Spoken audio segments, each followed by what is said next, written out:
होली के नाम पर रोजेदार मुस्लिम लड़कों को पकड़कर उन्हें जबरदस्ती रंग लगाया गया और उनसे जबरदस्ती जय श्री राम के नारे लगवाकर धार्मिक विवाद बढ़ाने की कोशिश की गई।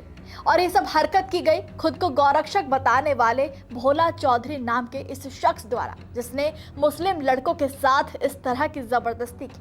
और इसी जबरदस्ती का आलम ये रहा कि अब ये मुस्लिम लड़के इंसाफ न मिलने पर आत्महत्या करने को तैयार हैं। क्या है त्योहार के नाम पर गुंडागर्दी करने का ये मामला, चलिए विस्तार से चर्चा करते हैं। नमस्कार, हमारे खास शो ये हिंदुस्तान है संविधान से चलेगा में आपका स्वागत है और मैं हूं आपके साथ महक सादाई।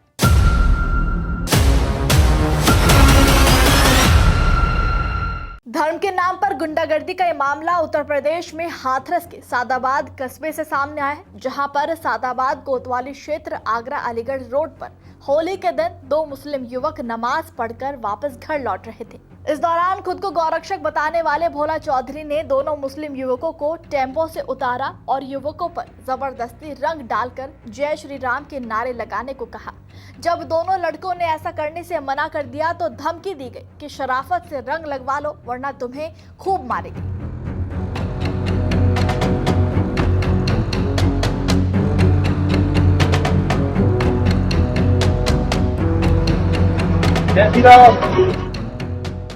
वीडियो में साफ तौर पर देखा जा सकता है कि एक युवक सिर पर लाल कैप लगाए हाथों में रंग लेकर दो मुस्लिम युवकों पर रंग डाल रहा है। वो रंग नहीं लगवाना चाहते थे, लेकिन उनके साथ जबरदस्ती ये हरकत की गई, जिसके बाद आरोपी युवक भोला चौधरी ने अपने सोशल मीडिया पर हिंदू भोला चौधरी नाम से बनी आईडी पर इस वीडियो को अपलोड कर दिया, जिसमें उसने लिखा है कि हिंदुस्तान में रहोगे तो जय श्री राम कहोगे, जिसके बाद भयंकर बवाल शुरू हो गया।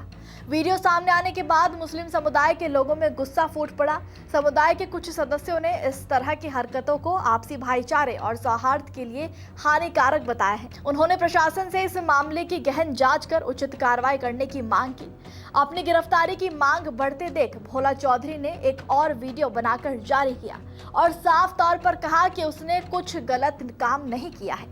हाँ भाई कमेंटों में मुझे गाली दे रहे हैं लोग, वाह ये कर रहे हैं, मैं ना मुकदमा भी दर्ज करवा दिया। भाई मैं केसों से नहीं डरता हूँ, केस मुकदमे चलते रहेंगे, लेकिन मैं अपने धर्म का कट्टरवादी हूँ और कट्टरवादी रहूंगा। मुझे केसों में डर नहीं लगता है। बस बात इतनी है, मैंने किसी की भावनाओं को ठेस पहुंचाने का काम बिल्कुल भी नहीं किया कि उनको कोई मुस्लिम लोगों को कोई होली जबरदस्ती बनाई हो, ऐसा कुछ नहीं है। वो पहले से ही रंग में बिगड़ा हुआ था, बस मैंने तो गुलाल लगा दिया यार। और मैंने क्या गलत किया उसके साथ? कोई गलत काम नहीं किया मैंने उसके साथ, और ना ही मेरी ऐसी कोई भावनाएं थी कि मैं मुस्लिम समुदाय के लोगों को कोई ठेस पहुंचाने की या उनको नीचा गिराने की या होली करने की, ऐसा मेरे बिल्कुल भी कोई उद्देश्य नहीं था मेरा। बट फिर भी उन लोगों ने मेरा नाम मुकदमा दर्ज कराया, ये गलत है। क्योंकि मैं तो देखो मुस्लिम लोगों में ही रहता हूँ, मुस्लिम लोग मेरे सादाबाद में मेरे भाई हैं, बहुत ज्यादा भाई हैं, लेकिन मैं अपने धर्म के लिए बहुत कट्टरवादी हूँ और हमेशा रहूंगा। जय श्री राम, जय गौ माता। लेकिन एक बात और लास्ट में ये कहना चाहूंगा कि ये जितने भी मुंडन हैं सारे कन्वर्ट हैं, ये तो आप भी जानते हो। आज नहीं किसी न किसी बात पे कन्वर्ट तो हुए हैं, ये सारे हिंदू ही हैं ये। लेकिन कोई नहीं, आप इस बात को अच्छा ही नहीं है तो आपको तो कोई बात नहीं है। लेकिन भाई मेरे सब मुसलमान लोगों से ऐसा मेरा कोई मतलब नहीं था, लेकिन मेरा उद्देश्य जिहादियों से बिल्कुल भी नहीं है। वीडियो के माध्यम से अगर जिहादी ये समझें कि वीडियो जिहादियों की, तो आज ही माँ चोदेंगे और कल भी चोदते रहेंगे, ये हमारी वादा है। जय श्री राम, जय गौ माता। भोला चौधरी ने खुले तौर पर मुस्लिम समुदाय पर उंगली उठाकर खूब धार्मिक भेदभाव से भरी बातें की और इन युवकों के साथ जबरदस्ती का आलम अब ये रहा कि उन्होंने परेशान होकर इंसाफ की गुहार लगाई है और इंसाफ ना मिलने पर आत्महत्या तक करने की भी बात कही है। बस सादाबाद से वक्त लगाकर आ रहा था, वहाँ कुछ लोगों ने हमको टम्पू आ रहे थे, हमको रोका, वहाँ से मारपीटी करी, ले गए और कहने लगे जय सिया राम का नारे लगा, हमारी वीडियो बनाई। हमने मैंने करी, फिर भी कहने लगे बनाओ। मुझको बहुत अफसोस है और मुझको इंसाफ चाहिए। वीडियो बना के क्या किया उन्होंने? वीडियो बनाकर उन्होंने वायरल कर दिया, सारे लोग देख रहे हैं वीडियो को। मुझको इंसाफ चाहिए वरना मैं आत्महत्या कर लूंगा। मुझे बहुत अफसोस हो रहा है। कौन कौन साथ में थे आप? हम 2 जने साथ में थे खाली, दोनों थे आप? दोनों थे। हमारे रंग वगैरह भी लगाए उनने, कैमरे के नारे लगाओ। आपने मना नहीं किया इसका? हमने मना किया था, बोले कि मार रहे थे, बोल रहे थे कि सारा बच्चा रंग लगवाओ वरना मारेंगे आपको। कौन था? वीडियो में उसकी आईडी है।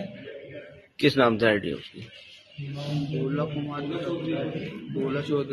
चौधरी का नाम। जानकारी के मुताबिक इस मामले में अब एफआईआर दर्ज हो चुकी है और पुलिस मामले की जांच कर रही है। हम आपको बता दें कि हमारा संविधान किसी भी धर्म के व्यक्ति के साथ इस तरह की जबरदस्ती करने की अनुमति नहीं देता और ऐसा करने पर सख्त सजा का भी प्रावधान करता है। क्या कहता है हमारे देश का कानून, चलिए जान लेते हैं। भारतीय न्याय संहिता की धारा 351 आपराधिक धमकी से संबंधित है, जो किसी व्यक्ति को उसकी प्रतिष्ठा या संपत्ति को नुकसान पहुंचाने की धमकी देने को अपराध मानता है। धमकी का उद्देश्य डर पैदा करना या किसी को ऐसा काम करने के लिए मजबूर करना जो वो करने के लिए कानूनी रूप से बाध्य नहीं है। भारतीय न्याय संहिता की धारा 191 दंगा करने से संबंधित है, जिसमें किसी उद्देश्य के लिए बल या हिंसा का प्रयोग करके दंगा करने को अपराध माना गया है।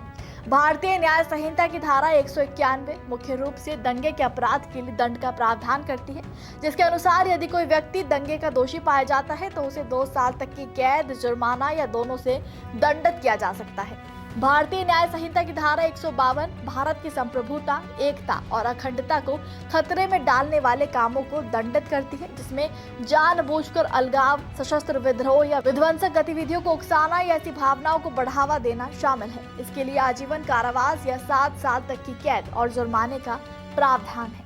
आपको बता दें कि इस तरह के अपराध पूरी तरह से दंडनीय है, क्योंकि देश में ये हक किसी को भी नहीं है कि कोई हमारी धार्मिक भावनाओं, हमारी स्वतंत्रता, हमारे भरोसे के साथ खिलवाड़ करे।